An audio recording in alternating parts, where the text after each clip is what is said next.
Amen. Bwana asifiwe sana. Amen. Nawapenda Sana. huyo binti anaitwa Ruth. Okay, Rutu ilikuwaje akaingia kwenye vizazi vya Yesu? Amen. Ruth alikuwa anaishi nchi ya Moabu. Kulikuwa na mwanamke anaitwa Naomi na mume wake alikuwa anaitwa Elimelech. Walikuwa wanaishi Bethlehemu ya Yuda, Elfa. Kulikuwa na njaa, ikabidi wakahamia Moabu. Walipokuwa wamehamia kule, walienda na familia yao na watoto wao. Mmoja alikuwa anaitwa Maloni, mwingine anaitwa Gideoni. Wakakaa kule, wakaishi huko. Mume wake akafariki, wale watoto wakaoa katika nchi ya Moabu.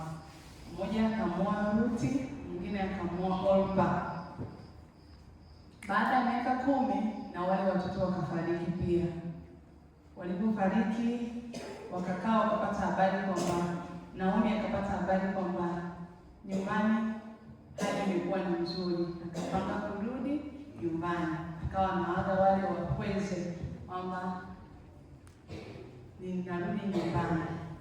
Mmoja Orpa akakubali kubaki, lakini Ruti yeye akasema tunaambatana, tutaenda wote. Uendako nami nitakwenda, ukaako nami nitakaa, watu wako watakuwa watu wangu, Mungu wako atakuwa Mungu wangu. Okay, kwa hiyo Naomi alimvuta Rutu kwa maisha yake. Sasa ilikuwaje Rutu akaingia kuwa mmoja wa wazazi wa Yesu? Amina.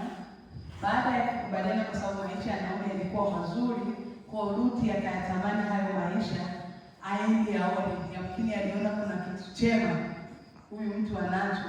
Kwa hiyo wakaenda wakakaa, wakarudi huko kwao.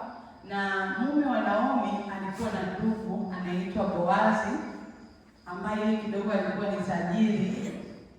Kwa hiyo Naomi akamwambia Ruti aende akaokote masazo kwenye shamba la Boazi. Kwa hiyo Ruti akaenda kuwa anakuta masazo huko.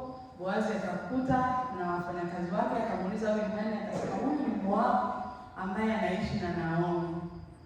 Kwa hiyo aliporudi nyumbani akamuuliza umeenda kuokota masazo wapi? Akamwambia nilienda kuokota kwa mtu anaitwa Boazi ambaye alikuwa na uhusiano na ndugu na mume wa Naomi. Kwa hiyo walikuwa kama zamani mtu akioa hajaacha uzao kuna kulisishana. Kwa hiyo Naomi akamshauri jambo aende na yule binti akafanya hivyo. Baada ya hapo Boazi alimuoa Ruth. Wewe kama kijana wa kike wa katikati, nini unajifunza kwa habari ya Naomi na nini unajifunza kwa habari ya Ruth? Amina.